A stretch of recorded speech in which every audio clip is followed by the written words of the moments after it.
How do we know if we're people pleasers? What are some signs of being a people pleaser while you're an adult? One is being worried about everybody else's mood and taking, kind of merging with their mood instead of owning and letting other people hold theirs. So that's one tip. Like, where do you start? And where do I start? And that was I had to heal from codependency. I feel like I'm still a work in progress with codependency. But it's even with my husband, sometimes in the house, you're just feeling that energy. And I used to always say, what's wrong?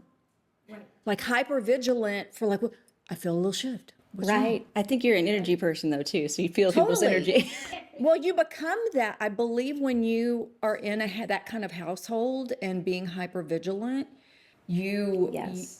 the term empath is used so wide. I think I think we are all created to feel each other, but it's heightened for children of a chaotic household.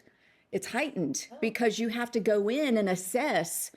And I knew when my dad's work truck drove up, it was like everybody like pay, like brace yourself. We don't know what we're gonna get. Right, Or right. alcohol. He wasn't an alcoholic, but he could just come in angry. Yeah. And shift the whole household, so everybody goes into dun dun dun dun dun dun dun dun. Yes. What can or like run and hide.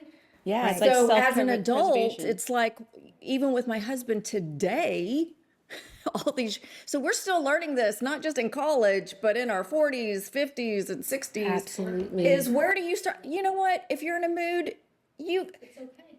And I am going about my happy little bubble, and you feel what you're feeling, because I know I'm going to have a day where he's probably going to feel my energy shift. But where do we each stop and start? And not being responsible. Not merge with each other's not energy. merge. Well, that'd be harder as a couple, especially if you're really like closely connected, to not be affected by their energy if they come home. But So difficult. maybe using your words together, like if you see them come in the house, say, "Hey, I can tell that you're different. Like, what's going on?"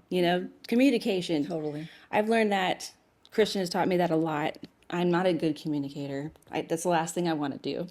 But he forced me to start communicating, not in a mean way, but, and it's so much better. Like if you just say, "Hey, what's going on?" Yep.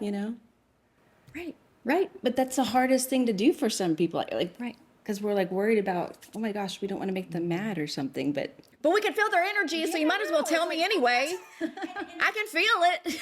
So tell me so that we can just move on. One of the best, and sometimes people don't know what they're feeling. And so you have to just be able to recognize, and it's okay if they have feelings. We don't have to fix that. And we can kind of just go about our day, and we can just acknowledge the other person. I'm just sensing something's wrong, but I'm here for you if you want to talk, and you can go on and own whatever else that you were doing. Well, you see, it said the key word. I use the word rescue, but it's you feel responsible to fix everyone else's energy, their mood. If something they're dealing with, that you take it on as this responsibility, and it's not your responsibility. We're not everybody's fixer. I finally, in the fall, so maybe 3, 4, 5 months ago, I just all of a sudden with my family and I'm like, I am done being everybody's helper.